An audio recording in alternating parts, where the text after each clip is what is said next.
Hello दोस्तों, बहुत बहुत स्वागत है आपका अपने यूट्यूब चैनल दी न्यूरॉन एकेडमी। आज हम वीडियो में डिस्कस करने वाले एक नई ड्रग के बारे में डिस्कस करेंगे जिसका नाम है अनवांटेड किट। हाँ, जो हमारी अनवांटेड किट है उसके बारे में हम डिटेल से देखेंगे इस वीडियो में। इसमें कौन से कंपोजिशंस होते हैं, कब यूज करना है हमें, कैसे साइड इफेक्ट हो सकते हैं और कैसे लेना है आपको, किस कंडीशंस में इस मेडिसिन को नहीं लेना है, मतलब कॉन्ट्राइंडिकेशंस क्या हो सकते हैं।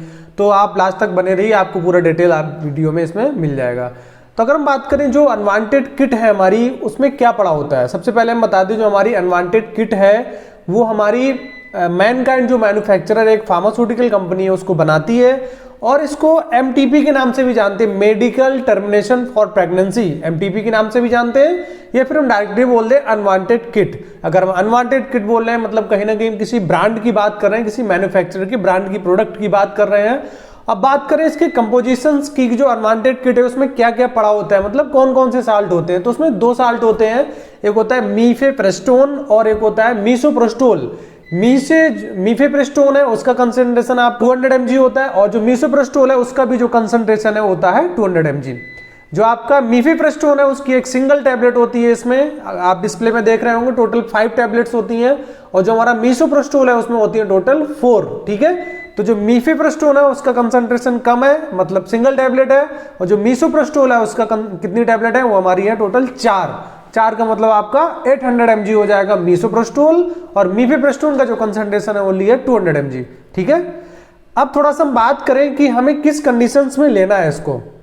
तो पहले थोड़ा हम समझ लें कि जो प्रेगनेंसी है इस दवा को हम तब यूज करते हैं जब हमें प्रेगनेंसी नहीं चाहिए होती है। अब क्वेश्चन आता है कि हमें प्रेगनेंसी क्यों नहीं चाहिए होती, कौन से कंडीशंस होते हैं, कौन से कॉन्सिक्वेंसेस होते हैं जिसमें हमें प्रेगनेंसी नहीं चाहिए होती है।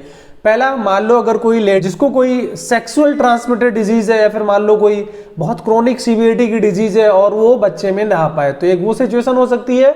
उस केस में भी जो लेडी है, जो महिला है, वो टर्मिनेट करवा सकती है अपने प्रेगनेंसी को। सेकंड हमारा है, अगर कोई लेडी सेक्सुअल असॉल्ट हुई है लाइक रेप, तो उसको सुप्रीम कोर्ट द्वारा उसकी प्रेगनेंसी को टर्मिनेट किया जा सकता है। थर्ड जो है, इंटेंशनली मान लो आप मैरिड कपल हो और आपको बेबी नहीं चाहिए, कंसीव नहीं करना चाहते हो, तो उस केस में भी आप उसको टर्मिनेट कर सकते हो। और जो लास्ट आपका फोर्थ है, अगर आप अनमैरिड हो और आपने फिजिकल रिलेशनशिप बनाया हुआ है तो ये बहुत उस टाइम पे बहुत अच्छा एक रोल प्ले करती है। तो कुल 4 ऐसी कंडीशंस होती हैं जिस टाइम पे आपको जो प्रेगनेंसी है उसको टर्मिनेट करना पड़ता है, हमें एबॉर्शन की तरफ जाना पड़ता है। तो उस कंडीशंस में आपको जो अनवांटेड किट है वो बहुत ज्यादा लाभदायक होने वाली है। अब आपको समझ में आ गया कि किस कंडीशंस में यूज करना है, इसके साल्ट क्या होते हैं, कंपोजिशंस क्या है और इसका मैन्युफैक्चरर क्या है। अब क्वेश्चन आता है कि कितने दिन की प्रेगनेंसी को हम टर्मिनेट कर सकते हैं। देखो, अगर हम बात करें थ्योरेटिकली तो नियरली जो 9 वीक की प्रेगनेंसी है या फिर हम बोले 63 डेज की प्रेगनेंसी है तब उसको हम अवॉइड कर सकते हैं। अगर हम प्रैक्टिकली बात करें तो जो आपका 45 टू 50 डेज है, 45 टू 50 डेज जो डेज की प्रेगनेंसी उसको हम बहुत इजीली मेडिसिन की सहायता से टर्मिनेट कर सकते हैं। लेकिन इस पूरे वीडियो में आपको सबसे जो ज्यादा समझने वाली चीज है वो है ये जो आपकी प्रेगनेंसी किट है, अनवांटेड किट है, वो क्या है, आरएक्स में आती है, मतलब प्रिस्क्रिप्शन मेडिसिन में आती है। तो आपको विदाउट गायनेकोलॉजिस्ट और विदाउट फार्मासिस्ट फिजिशियन आपको खुद से अपना ट्रीटमेंट नहीं करना है, इस दवा को खुद से नहीं लेना है। ठीक है, आप ये अपने मन में प्रॉपर मेंटेन रखिए साइकोलॉजी की, आपको खुद से ट्रीटमेंट नहीं करना है। जैसे आप क्या करते हो, आपका हेडेक हो गया और आप केमिस्ट की दुकान पे गए, आपने बोल दिया हेडेक हो रहा है और उसने एक सिंपल पैरासीटामोल ले ली, तो ये हैबिट्स आपको बिल्कुल भी अप्लाई नहीं करना है इस केस में, क्योंकि जो इसमें हार्मोनल मेडिसिन है वो बहुत घातक हो सकती है आपके लिए। अब दूसरा क्वेश्चन आता है कि किन लोगों को अनवांटेड किट का सेवन नहीं करना चाहिए। ऐसे लोग जिनको हृदय संबंधी रोग है, कोई ब्लीडिंग संबंधी रोग है या फिर क्लॉटिंग की दिक्कत आ रही है, किडनी संबंधी रोग है या फिर कोई लीवर संबंधी रोग है, अगर ऐसी कुछ दिक्कतें हैं किसी पर्सन में, किसी लेडी में, तो उसको बिल्कुल भी नहीं यूज करना है। और आपको प्रॉपर डॉक्टर या गायनेकोलॉजिस्ट के एडवाइस में करना है, रिकमेंडेशन में करना है, सेल्फ मेडिकेशन बिल्कुल भी नहीं करना है इसके।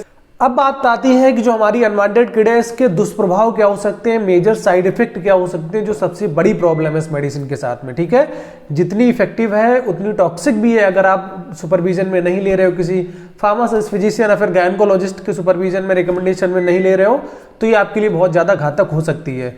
इसका दूसरा सबसे बड़ा रीजन ये है कि मान लो आपने सेल्फ मेडिकेशन कर लिया, हो सकता है आपकी बॉडी वेट कम हो रहा है, आपकी बॉडी में न्यूट्रिशनल डाइट, न्यूट्रिशनल जो सप्लीमेंट है उनकी डिफिशियंसी है, फिर आपकी बॉडी में हीमोग्लोबिन एक्सेसिव लॉस है, तो उस केस में भी आपको बहुत ज्यादा लीथल हो सकता है इस ड्रग का कंसंट्रेशन।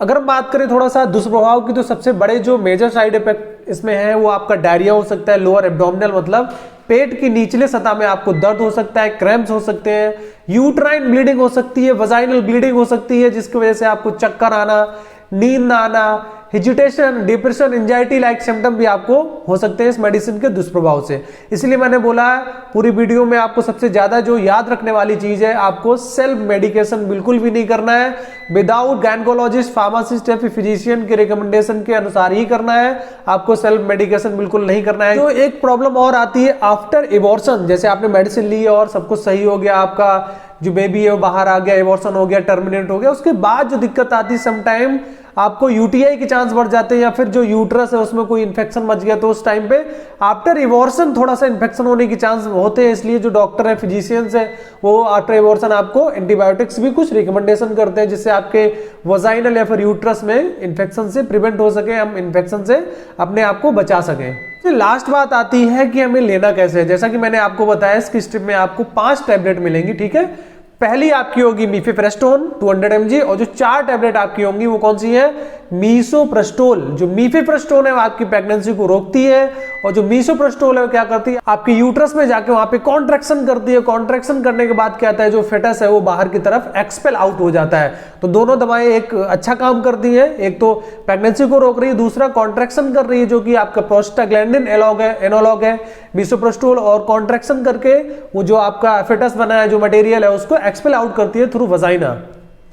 अब बात करें कि इस दवा को लेना कैसे है। 5 टैबलेट है टोटल, मैंने बता दिया, मीफेप्रेस्टोन एंड मीसोप्रेस्टोल। अब जो पहली टैबलेट है, ठीक है, जो पहली टैबलेट है आपको ले लेना है। आप किसी भी टाइम ले सकते हो, अगर आप मॉर्निंग में ले सकते हो नाश्ता करने के बाद, आफ्टरनून में भी ले सकते हो, या फिर नाइट में भी ले सकते हो। मान लो आपने एक टैबलेट आज ली है, मान लो सुबह 10 बजे लिया आफ्टर लंच, ठीक है, आफ्टर ब्रेकफास्ट आपने लिया एक टैबलेट। अब जो 4 टैबलेट आपके पास बचेंगे मीसोप्रेस्टोल की, वो लेना है 2 दिन बाद। 4 टैबलेट आप लगातार एक साथ 4 टैबलेट ले सकते हो, या फिर आप 2 टैबलेट पहले ले लो, उसके बाद 2 घंटे के बाद 2 टैबलेट और ले लो, ठीक है। तो टोटल आपको 5 टैबलेट लेनी है। एक टैबलेट आपको जो मीफेप्रेस्टोन है उसमें लिखा भी होता है वो आपको पहले दिन लेनी है, उसके 2 या 3 दिन बाद जो 4 टैबलेट बच रही है वो आपको लेनी है। अगर आप 4 टैबलेट आसानी से खा सकते हो तो आप डायरेक्टली 4 टैबलेट ले सकते हो। अगर आप 4 टैबलेट नहीं खा पा रहे हो, थोड़ी सी दिक्कत आ रही है क्योंकि क्वांटिटी कंसंट्रेशन ज्यादा है वहां पे, तो आप 2 टैबलेट ले लीजिए पहले और 2 टैबलेट आप ले लीजिए 2 घंटे बाद। अगर आप ओरल लेना चाहते हो तो ओरल भी ले सकते हो, मतलब माउथ बाय माउथ, या फिर आप इन टैबलेट्स को वजाइना में भी रख सकते हो। लेकिन जो ओरल का आपका मेथड है वो ज्यादा अच्छा है, वजाइना में एक्सपेल आउट होने की थोड़ा चांस रहते हैं और वहां पे आपको पता भी नहीं लगता है, तो इसलिए जो सक्सेस, जो आपका फेलियर रेट है थोड़ा सा वहां पे इंक्रीज हो जाता है। तो आप अगर ओरल लोगे तो ज्यादा बेटर होगा ये। अब क्वेश्चन आता है कि आपने सब कुछ जान लिया है इस दवा के बारे में, कैसे लेना है, क्या क्या साइड इफेक्ट आ सकते हैं, क्या कॉन्ट्राइंडिकेशन है, किन लोगों को नहीं लेना चाहिए। अब क्वेश्चन ये आता है कि आपने दवा ले ली है, पूरा आपने कोर्स कर लिया है, अब कैसे पता लगेगा हमें कि हमारी प्रेगनेंसी टर्मिनेट हुई है या फिर अभी भी है। तो इसके लिए देखो यूरिन टेस्ट भी कर सकते हो, लेकिन जो आपका यूरिन टेस्ट है वो 100% एक्यूरेट नहीं है, इसके लिए आपको विजिट करना पड़ेगा सोनोग्राफी के लिए। इसीलिए जो गायनेकोलॉजिस्ट होते हैं, फिजिशियन होते हैं, वो आपको सोनोग्राफी कराते हैं, उससे कंफर्मेटरी टेस्ट आ जाता है, आपको पता लग जाता है कि अभी कोई पार्ट तो ऐसा नहीं है कि आपने ड्रग तो ले ली, हो सकता है ड्रग इफेक्टिव ना हुई हो, और जो आपका फेटस का पार्ट है हो सकता है आपके यूट्रस में, सर्विक्स में कहीं पे, या फिर फैलोपियन ट्यूब में चला गया, तो ये दिक्कतें हो सकती है। इसलिए मैंने बताया कि आपको without gynaecologist, without pharmacist, physician आपको सेल्फ मेडिकेशन नहीं करना है। जो कंफर्मेटरी टेस्ट होता है वो होता है सोनोग्राफी का, आप दवा ले लोगे और आपने सोनोग्राफी करा ली, लगभग 10 से 12 दिन बाद या फिर 7 से 14 दिन के बाद आपको पता लग जाएगा कि कंप्लीटली एबॉर्शन हुआ है या नहीं हुआ है। अगर दोस्तों वीडियो अच्छा लगा हो, अगर आपका कोई क्वेश्चन है, कोई कमेंट है, most welcome in my comment section. Thank you.